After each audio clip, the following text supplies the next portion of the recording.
नमस्कार, मेरे चैनल में आपका बहुत बहुत स्वागत है। जंगल में मंगल गा रही है शीतला भवानी। जंगल में मंगल गा रही है दुर्गा भवानी।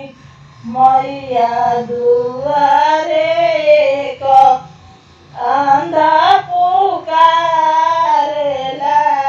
मैया दुआरे को अंधा पुकारे।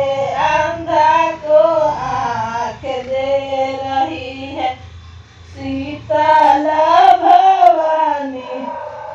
अंधा को नयन दे रही है दुर्गा भवानी। जंगल में मंगल गा रही है शीतला भवानी। जंगल में मंगल गा रही है दुर्गा भवानी। मैया दुआरे को लंगड़ा पुकारेला। मैया दुआरे को लंगड़ा पुकारे। लंगड़ा को पैर दे रही है दुर्गा भवानी। लंगड़ा को पैर दे रही है कालिका भवानी। जंगल में मंगल गा रही है दुर्गा भवानी। मैया दुआरे को बांझिन पुकारेला।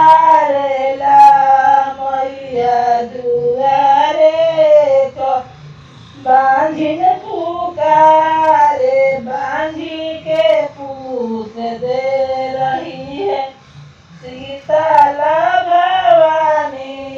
बांझिन के पूत दे रही है दुर्गा भवानी।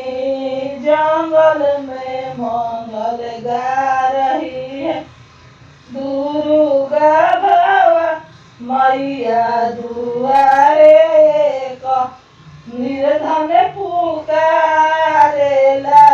मैया दुआरे को निर्धन पुकारे। निर्धन के धन दे रही है शीतला भवानी।